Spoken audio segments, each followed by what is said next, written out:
Welcome to biology class, students. Today we are going to learn the second lesson in zoology, that is human reproduction.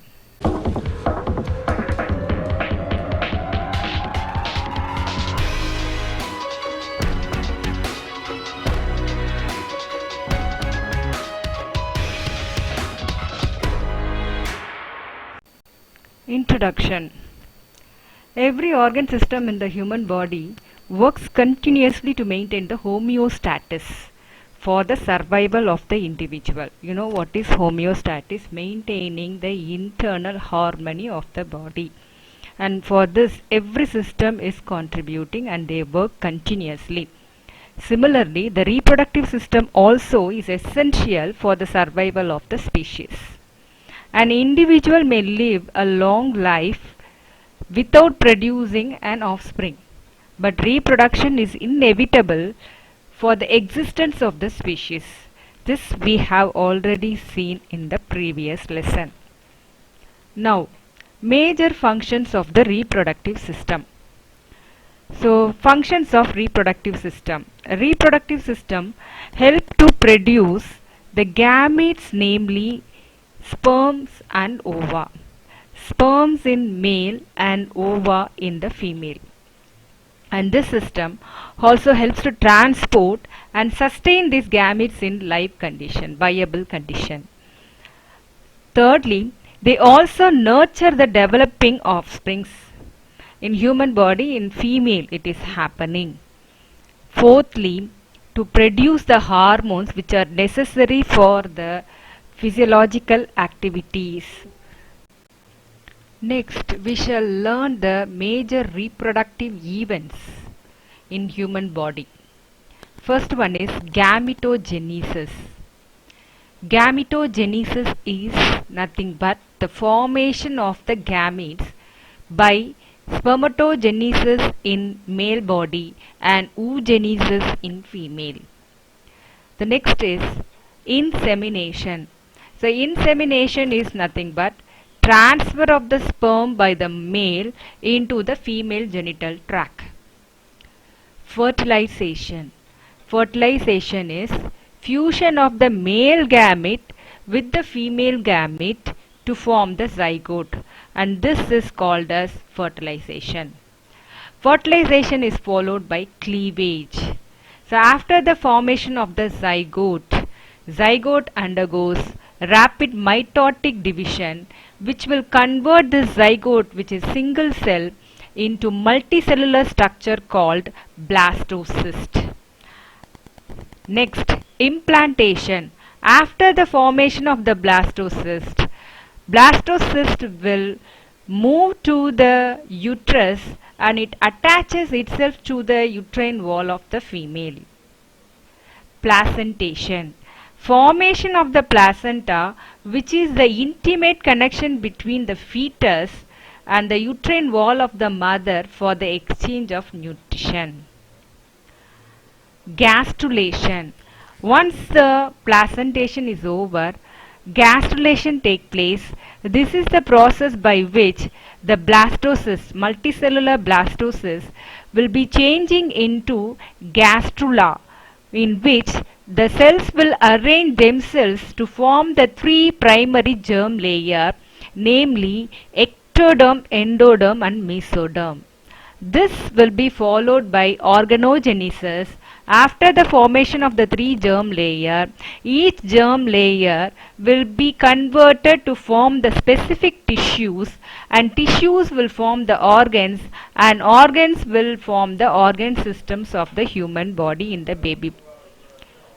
Parturition. Once the complete development of the fetus takes place, expulsion of the fetus from the mother's womb will happen, and that is called as parturition or delivery. These functions are carried out by the primary and the accessory reproductive organs. Now, which are all the primary reproductive organs? It is ovary in the female, which produces ova, and testes in the male, which produces sperms. Hormones are secreted by the pituitary gland as well as the gonads. This helps in the development of the secondary sexual characteristic features of the individual as well as maturation and regulation of normal functions of the reproductive system. Now the accessory organs helps in the transport and to sustain the gametes and also to nurture the developing offspring. Now let's see the male reproductive system. The male reproductive system comprises of a pair of testes, accessory ducts, glands and external genitalia. Testes are the primary sex organs. Accessory ducts, glands and external genitalia are the accessory organs. There are a pair of ovoid body lying in the scrotum, and the scrotum is placed outside the abdominal cavity to provide the temperature which is less than 2 to 3 degrees Celsius to the normal body temperature. This is to keep the sperms in viable condition. The scrotum acts as a thermoregulator for the spermatogenesis. Spermatogenesis is the process by which sperms are produced, as we have already seen. Now, the male reproductive system. Here, in each testis, it's covered by an outermost fibrous tunica albuginea, and this is divided by septa into 200 to 250 lobules. Each lobule containing nearly 2 to 4 highly coiled testicular tubules, otherwise called as seminiferous tubules. This highly coiled convoluted tubules will form the 80% of the testicular substance for the sperm production. Now here in this diagram you can see, so this is the testis which is having the fibrous, outermost fibrous tunica albuginea, which is divided into septum, and each will be having nearly 2 to 4 highly coiled testicular tubules or seminiferous tubules. The stratified epithelium of this seminiferous tubules is made up of two types of cells. The first one is the Sertoli cells or the nurse cells, and the second one is spermatogonic cells or the male germ cell. Here the Sertoli cells are elongated, pyramidal, and provide the nourishment to the sperms till they mature. They also secrete another substance which is called inhibin, a hormone which is involved in the negative feedback control of the sperm production. That means when enough amount of sperms are produced, this secrete this inhibin hormone which will stop temporarily the production of the sperms. Now the spermatogonic cells, this will divide meiotically. Meiotically is reduction division which produces haploid number of chromosomes. So spermatogonic cells divide meiotically and differentiate to produce the spermatozoa or the sperm. Tunica albuginea, which is having the seminiferous tubules, is surrounded by a soft connective tissue which contains interstitial cells or the Leydig cells. And these cells are endocrine in nature and they secrete the androgen, namely testosterone hormone. And this testosterone hormone helps to initiate the process of spermatogenesis. And these are endocrine in nature and they are also responsible for the characteristic features of the testis in the mammals. They also have certain cells which are immunologically competent. Now let's see the accessory ducts associated with the male reproductive system. This includes retitestis, vas efferentia, epididymis and vas deferens. The seminiferous tubules of each lobule will converge to form a tubulus rectus. This will convey the sperm into the retitestis. And retitestis is a tubular network on the posterior side of the testis. The sperms leave the retitestis and enter into the epididymis. The sperms leave the retitestis and enter the epididymis through vas efferentia. The epididymis is a single highly coiled tube that temporarily store the spermatozoa, and they undergo physiological maturation here and acquire increased motility and fertilizing capacity. The epididymis leads to vas deferens and join the duct of seminal vesicle to form the ejaculative duct, which will pass through the prostate and opens into the urethra. The urethra is the terminal portion of the male reproductive system, and it is used to convey the both urine and semen at different times. It originates from the urinary bladder and extends through the penis by an external opening called urethral meatus. The accessory glands of the male reproductive system include the paired seminal vesicles and bulbourethral glands, otherwise called as Cowper's gland, and a single prostate gland. The seminal vesicles secrete an alkaline fluid called as seminal plasma. This contains fructose sugar, ascorbic acid, prostaglandins, and a coagulating enzyme called vesiculase. This will enhance the sperm motility.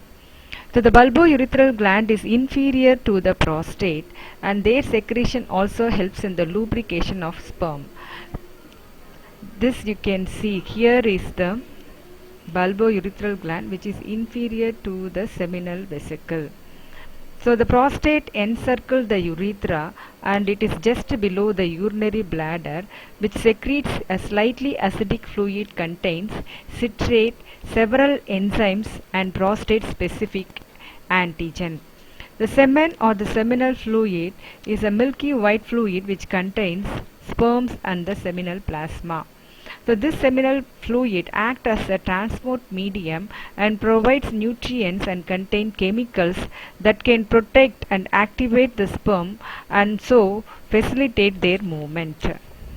Semen is the combined secretion of seminal vesicle, which is here, prostate gland and bulbourethral gland.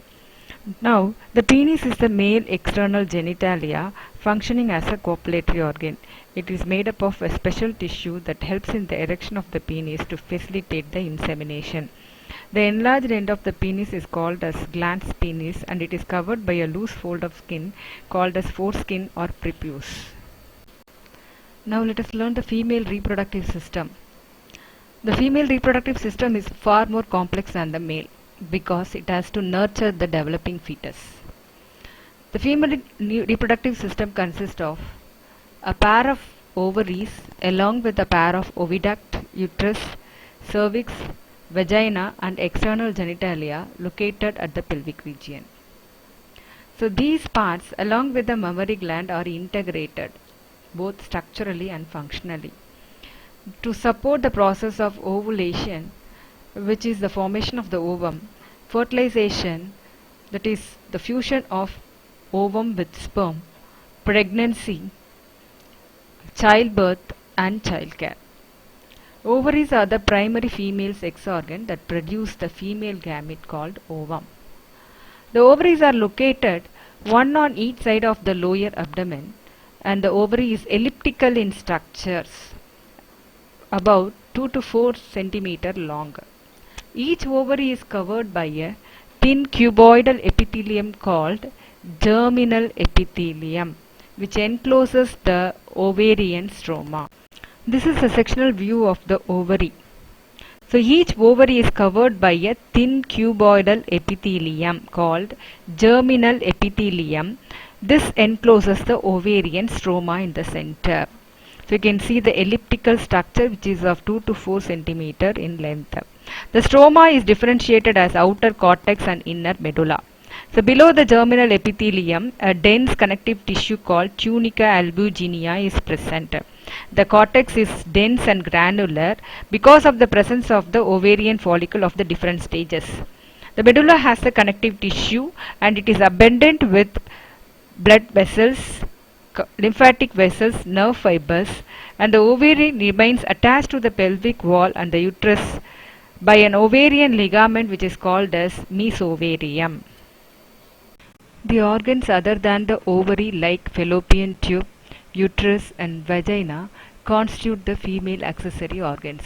The fallopian tube extends from the periphery of the uterus to the ovary. The proximal part of the fallopian tube bears the funnel-shaped structure which is called as infundibulum. The edges of the infundibulum has finger-like projection called fimbriae, and this will help in the collection of the ovum after ovulation. The infundibulum leads to a wider region which is called as ampulla, and ampulla is connected to the isthmus which is short and thick-walled, and the isthmus will connect the fallopian tube to the uterus wall. The uterus or the womb has hollow, thick-walled, muscular, highly vascular and inverted pear-shaped structure. The uterus lies in the pelvic cavity between the urinary bladder and rectum. The major portion of the uterus is the body, and the superior end of it is called as fundus. The uterus opens into the vagina through a narrow passage which is called a cervix, and the cavity of the cervix is called a cervical canal.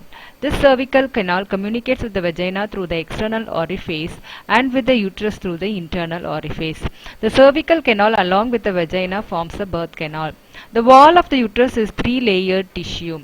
The outermost layer is thin membranous serous layer called as perimetrium.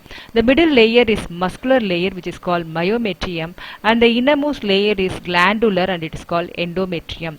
The endometrium undergoes cyclic changes during the menstrual cycle, while the myometrium exhibits strong contraction during parturition. The vagina is a large muscular fibromuscular tube which will extend from the cervix to the exterior. It is the female organ of the copulation. The female reproductive structure that lies external to the vagina is called as external genitalia, comprising of labia majora, labia minora, hymen and clitoris. The Bartholin glands is called as greater vestibular glands are also located posterior to the left and right of the opening of the vagina.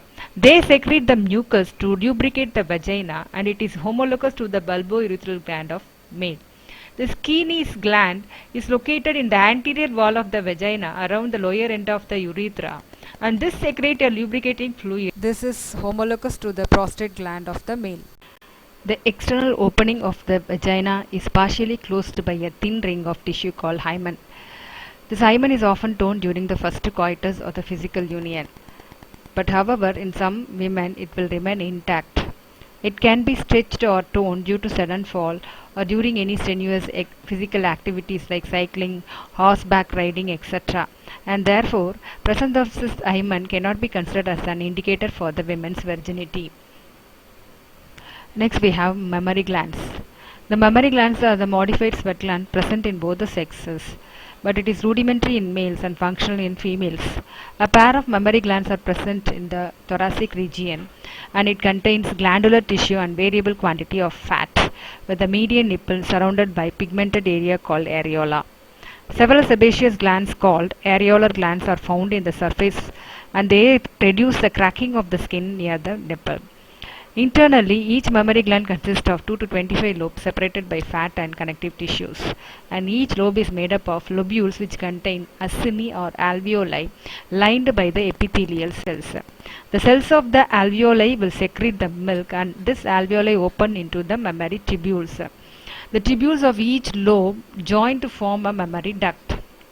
Several mammary ducts join to form the wider mammary ampulla, which is connected to the lactiferous duct in the nipple. So under the nipple, each lactiferous duct expands to form the lactiferous sinus, which serves as the reservoir for milk. Each lactiferous duct opens separately by a minute pore on the surface of the nipple, and normal development of the breast begins at the puberty and progresses with the changes during each menstrual cycle. And you can see here the lactiferous sinus, lobules, areolar region, etc. Gametogenesis is the process of formation of gametes, that is sperm and ovum, from the primary sex organ in all sexually reproducing organisms. So meiosis plays an important role in the process of gametogenesis, and gametogenesis can be classified into spermatogenesis and oogenesis. Now let us see spermatogenesis first. Spermatogenesis happens in the seminiferous tubule. It contains a sequence of events to produce the sperms. So during this development, first the primordial germ cells in the seminiferous tubules become immature germ cell, which is otherwise called as sperm mother cell or the spermatogonia. The spermatogonia begin to undergo first mitotic division. This will start at the puberty and it will continue throughout their life. In the first stage, the spermatogonia migrates among the Sertoli cells towards the central lumen.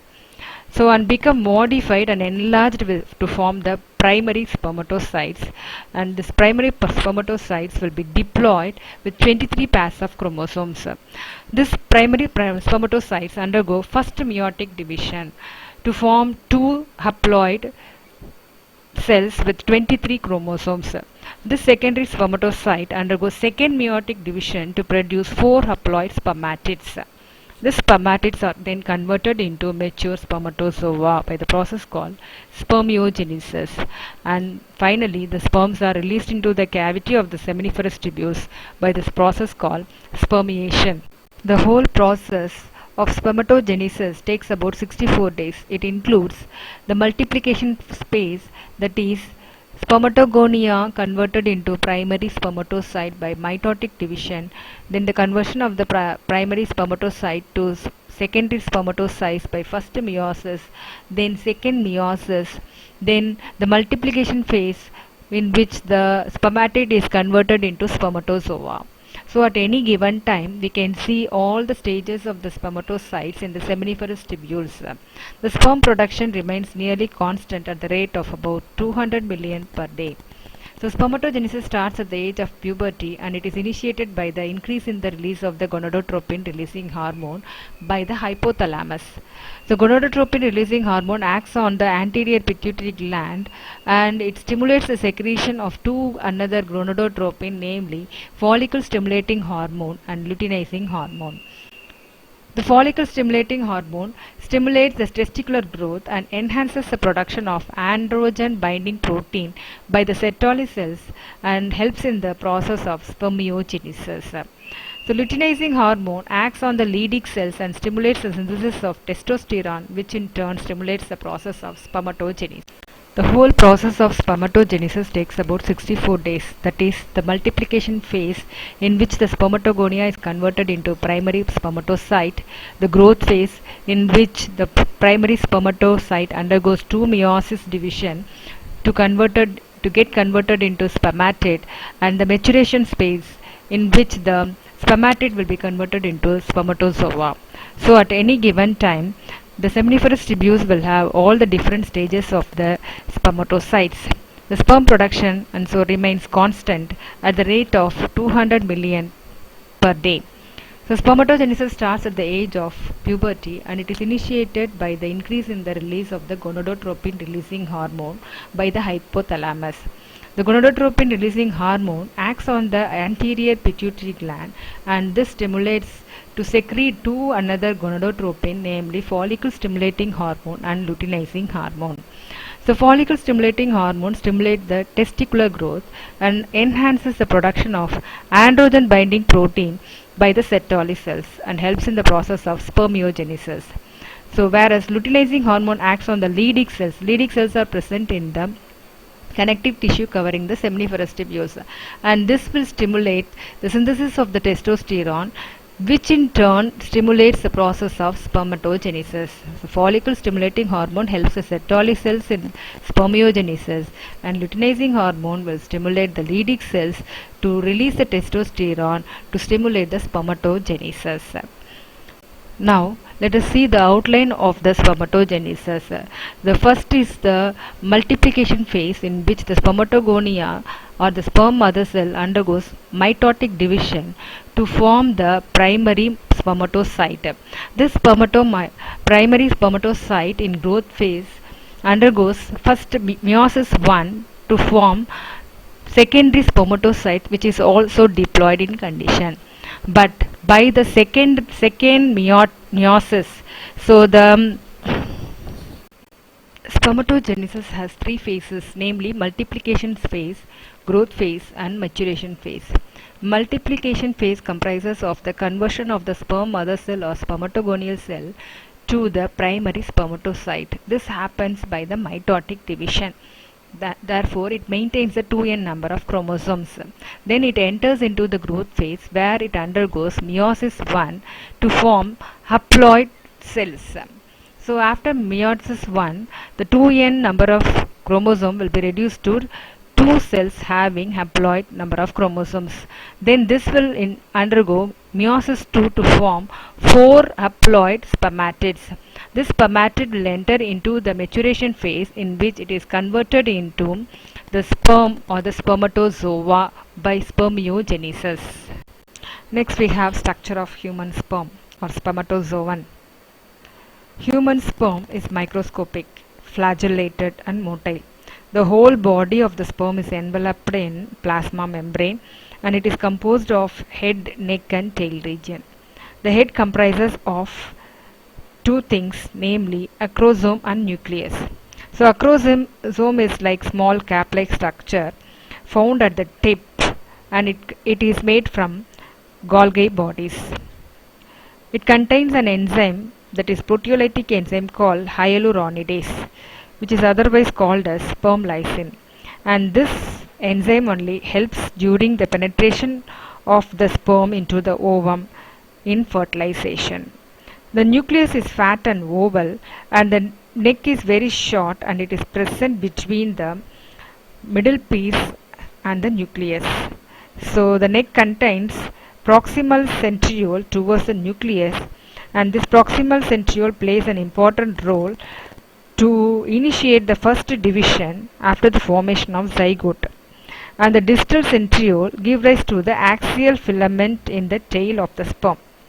The middle piece possesses mitochondria which is spirally twisted around the axial filament and it is called as mitochondrial spiral or Nebenkern. It produces energy in the form of ATP molecule for the movement of the sperm. The tail is the longest part of the sperm and it is slender and tapering, and it has a central axial filament otherwise called as axoneme.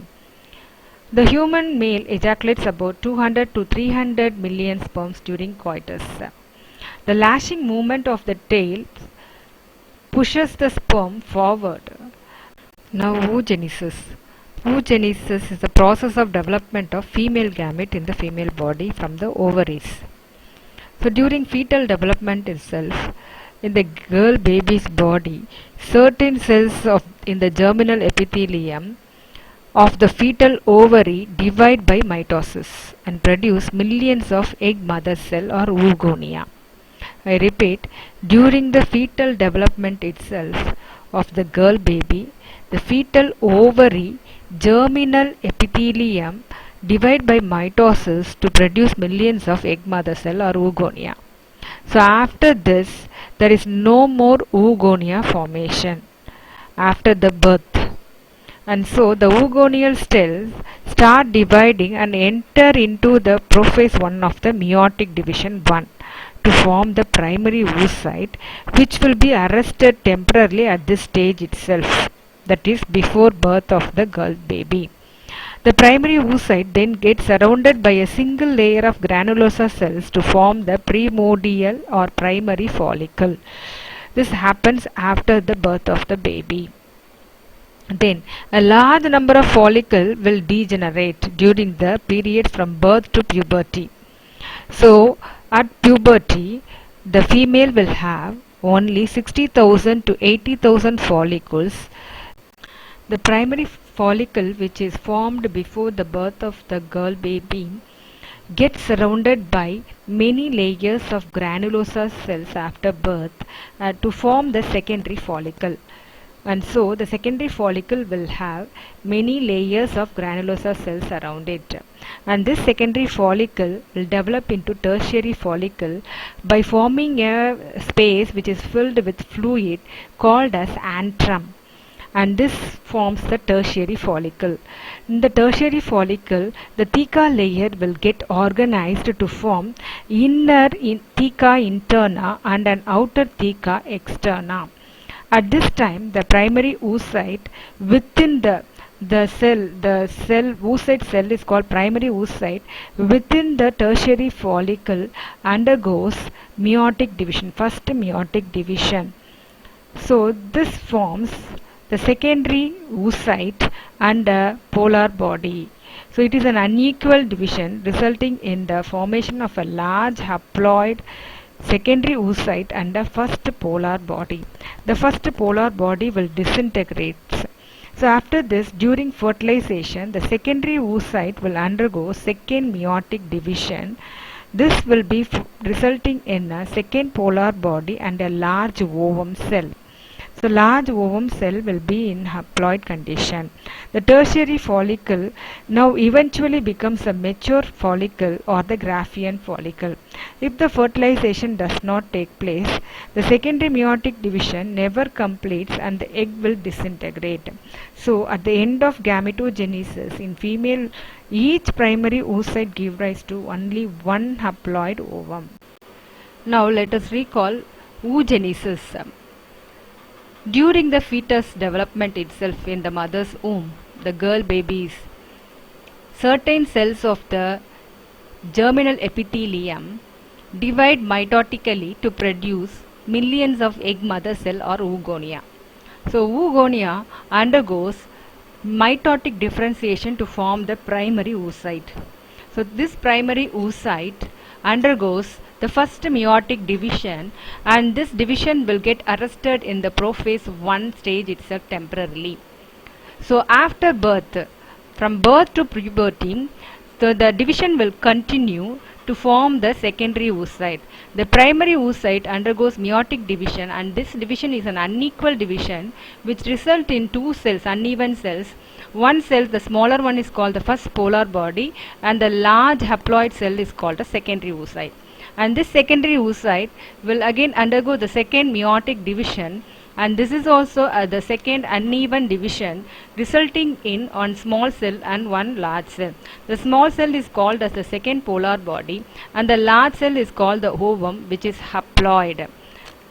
The two polar bodies, the first and the second polar bodies, will disintegrate after this. Now the structure of the ovum. So structure of ovum or the egg cell is non-cladoic. Non-cladoic means there is no calcareous shell. Alecital, that means there is no yolk substance, and it is microscopic in nature. So it contains the central cytoplasm, which is called as ooplasm, and this ooplasm consists of nucleus, and this nucleus is called as germinal vesicle.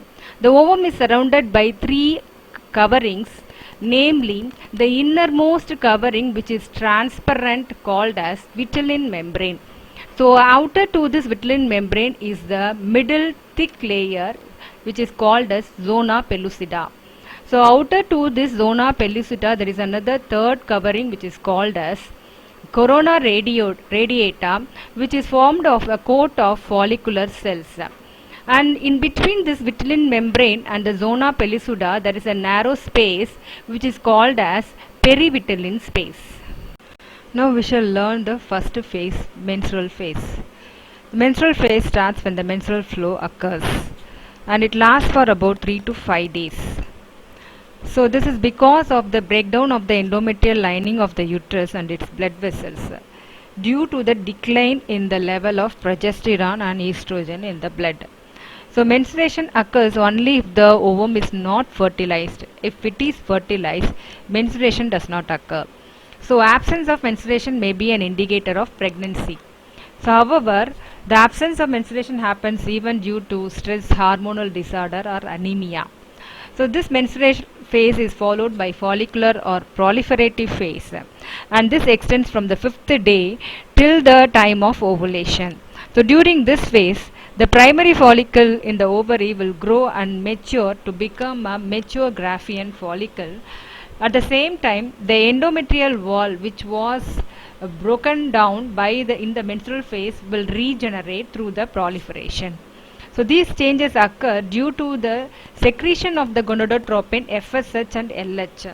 So FSH helps in the growth and maturation of the Graafian follicle, whereas LH will induce the regeneration of the endometrial wall. So this stimulates the follicular development and secretion of the estrogen by the follicle cell. Next we have the ovulation phase. During ovulation phase, the LH and the FSH attain their peak. their secretion will be the maximum during this ovulation phase. You can see this is the menstrual phase where the breakdown of the endometrial wall happens, after which the regeneration of the endometrial wall because of the LH, and LH and FSH attains the peak during the ovulation time, that is the 14th day of the cycle. So during the 14th day of the cycle, the maximum secretion of LH, LH causes LH surge. This induces the rupture of the Graafian follicle to release the ovum. So the secondary oocyte or the ovum is released from the ovary wall into the peritoneal cavity, and this release of the ovum into the peritoneal cavity is called as ovulation. This ovulation phase is followed by the luteal phase or the secretory phase. So during the secretory phase, the remaining part of the Graafian follicle will be converted into corpus luteum. So corpus luteum will secrete large amount of progesterone, which will be helping to maintain, essential for maintaining the endometrium.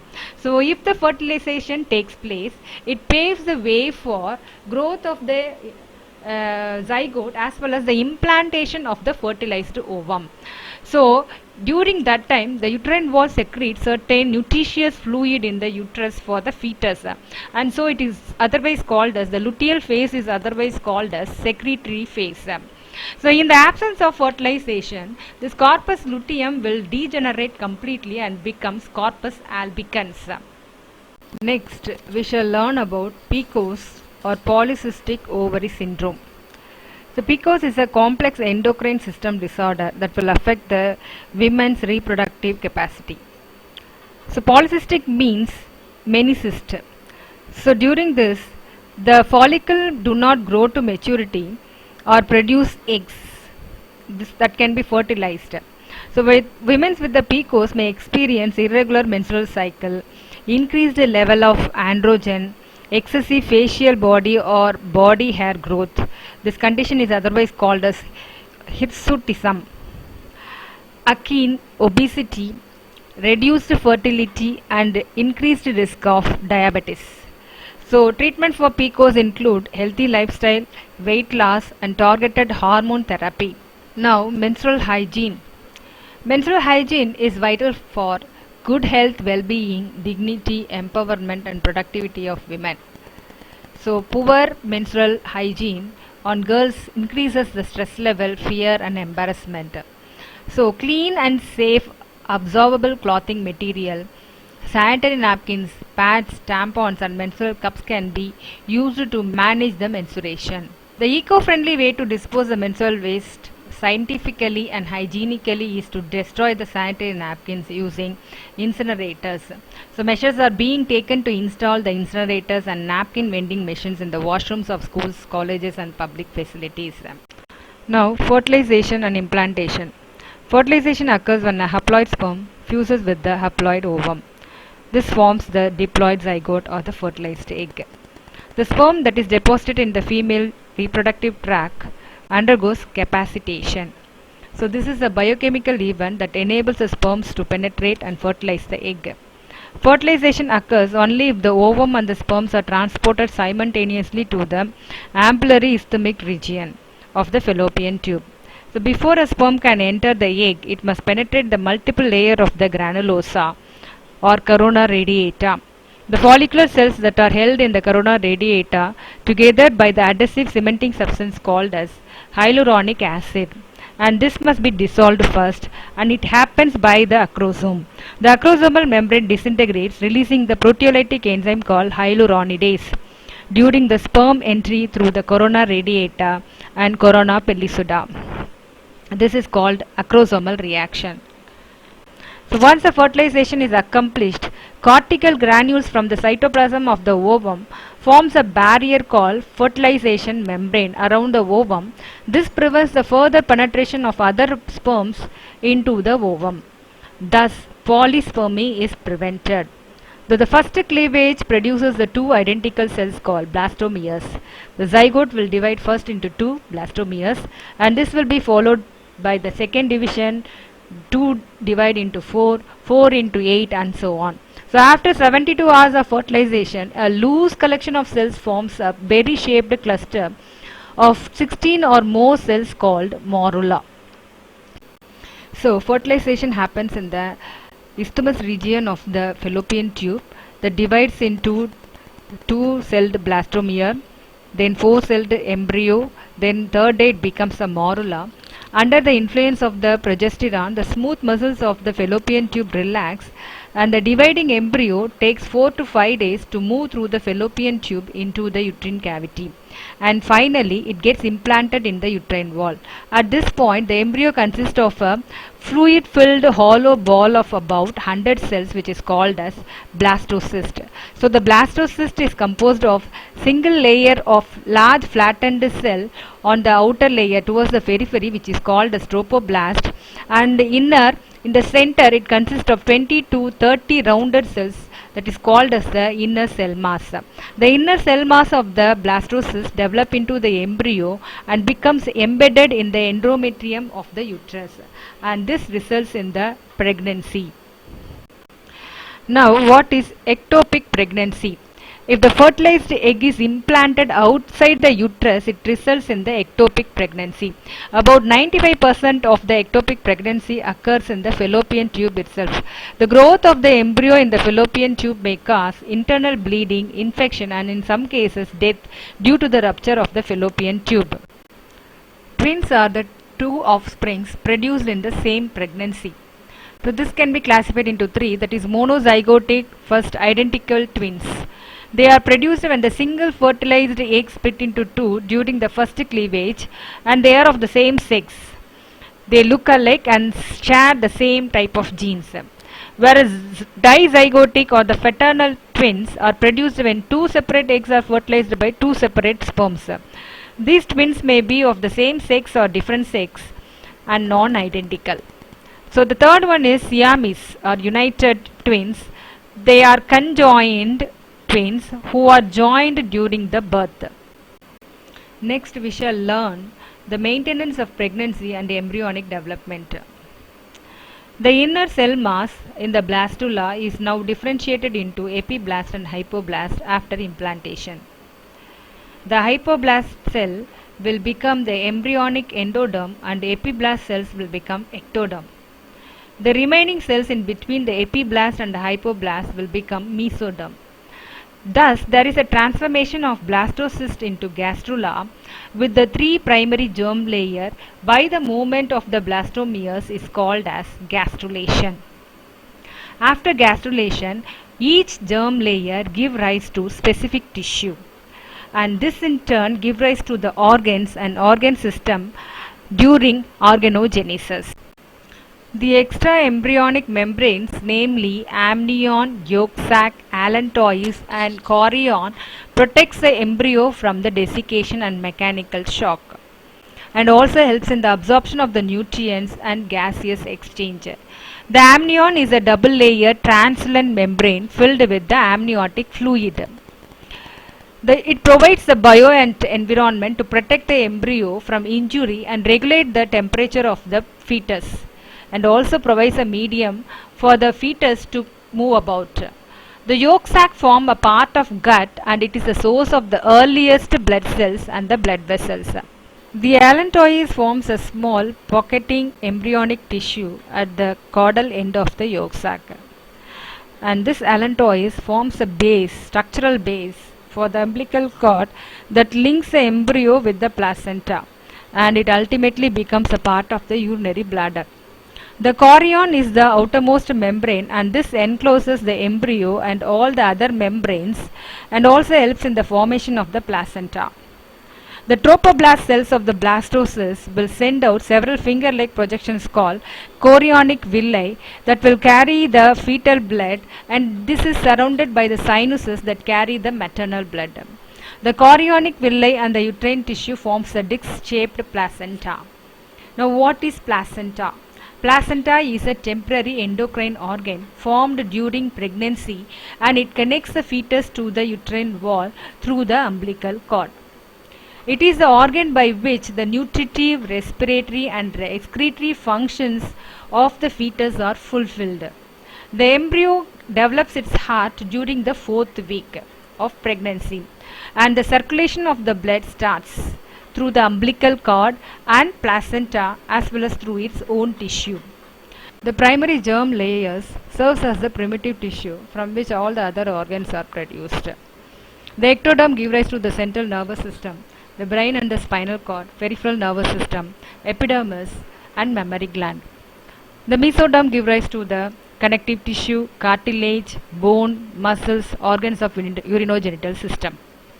The endoderm gives rise to the epithelium of the gastrointestinal tract, respiratory tract, liver, pancreas, thyroid and parathyroid glands.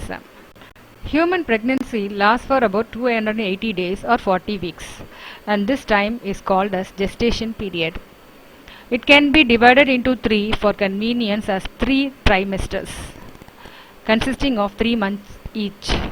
The first trimester is a main period of organogenesis, and all the body organs, namely heart, limbs, lungs, livers and external genitalia, are developed during the first trimester. By the end of the second trimester, face is well formed with features like eyelids, eyelashes, eyes will start blink, body is covered with fine hair, muscle tissue also develops, bones become harder in the second trimester. The fetus is fully developed and it is ready for delivery by the end of the third trimester. So during the pregnancy time, the placenta will act as a temporary endocrine gland and produces a large quantity of human chorionic gonadotropin hormone, human chorionic somatomammotropin hormone, human placental lactogen hormone, estrogen and progesterone, which are essential for the normal pregnancy. A hormone which is called as relaxin is also secreted during the later phase of the pregnancy, and this helps in the relaxation of the pelvic ligaments, which is helpful for parturition or delivery. So all the hormones are produced, the above said hormones are produced only during the pregnancy time.